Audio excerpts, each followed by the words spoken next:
تقولي منا هندسيسة أنكي أما عريي وحكى مخاطك عشرة تاسي سفيه وهالكنكي وده كان دي حرنتي يكوب بلا ما إنا هيد فكرة عافمات قبطة وكتمي أشخاص فراكوتيريسا وحتى أن كم مغرسة حتى السياسة حكومة المانطة طلعها هيسا وأنه كحس كرر محل عاشية وكلنا كوميدي هاي marka taa laga yimaado waxaan filayaa dhibaatada ugu weyn maanta suukan keentay inay koow ka tahay taadigan iyo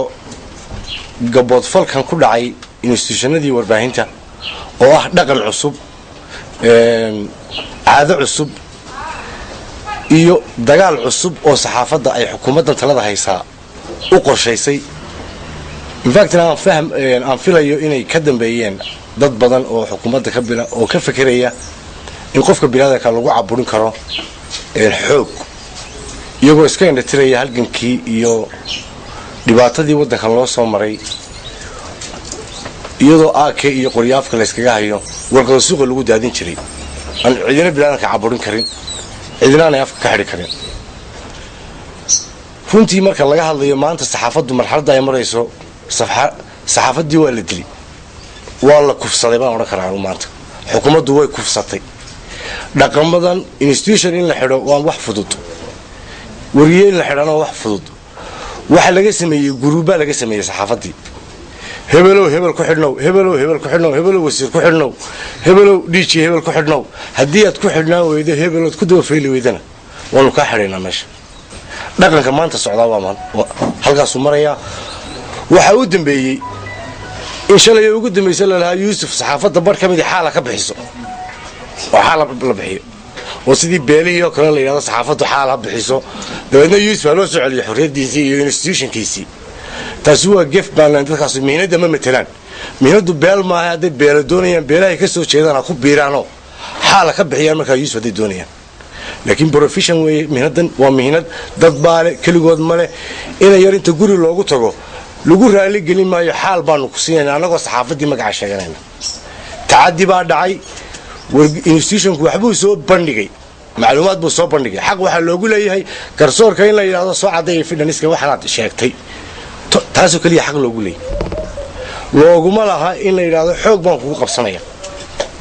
looguma laha in la yiraahdo madbacada hadaabicin xaq looguma laha in la yiraahdo iskaashiinta ma gudbin kartaan nolol walba iskaashiinta ka shakisanayn وتهم بدن كقبني وتعدي بدن صحافته كوين يجي لفتود وادفانتايزمنت كي اي wax ka helayeen iyagu qaadanayeen in maantana ay ka saaraan dagaalka noocaas sameeyaan oo ay meel ka dhacaan xuquuqdii muwaadiniinta waa waxaan loo dul qaadan karin anigu gudoomiye ku xigeenka uu soo jaanahay waanu ka soo horjeednaa waanu diidanay wax kasta waanu ku helayno madax banaanida suxufiyiintana waan u qaadanaynaa qooriga iyo qalinkaba cidna uga abran mayno inana ku raali gelin mayno wixii ay dambi qaranka ka galaan haday hantidan qaranka qaataan waa loo sheegayaa ummadda hadda saacadan idin hadlayo mar hore kulankan waan imid dib baan u noqday safiirkii Soomaaliya ee Imaaraadka u fadhiyay Cabdiraxmaan Sheekhow hadda madaarka Hargeysa u fadhiya Africa online buu hadda raacaya FIB du fadhiya shan cisho joogay hadana xukuumaddaas wada shaqeyn ma beenba حال إن الله سكرتيا عبد الرحمن شيخ هدو فديا مدارك هركيسا FIB جيس هدو يوسف شاقين حكومة دنيا حكومة داسو ولا قيسو دافسدانو أول ليسو سيء إن وكلا دب قادان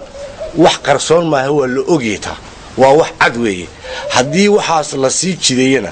wax ka xun baa ima doono wax ka xun oo maanta la soo bandhigi doona anaga soo bandhigi doona guriyana soo bandhigi doona meheradana soo bandhigi doona hadii laga waantoobi waayo waxyaabaha dhaqamada noocana ee saxaafadina la leeyahay hebelo adigu xaal ka soo bixi koox iyo geed fikirka maanta miiska lagu qaatay kamid baanu nahay suxufiyiinta inta xalaasha ee ismacadooda saxaafadda dhaqaale laga ma helo waa gaajo gobonimo leh laakiin dhereg laga ma helo suxufiyiinta xalaasha waxaan u sheegaynaa inay mihnadooda iyo sharaftooda iyo dignitigooda ilaashadaan oo ay ummadda ugu shaqeeyaan si xalaal ah uguna soo gudbiyaan wax xaqiiqo ah oo aan been iyo propaganda midna ahayn fikirka halka lagu qaatay waanu la qaadanay barashar gubkaana qayb baanu nahay mid dheer iyo mid dhowba waan ku sheegaynaa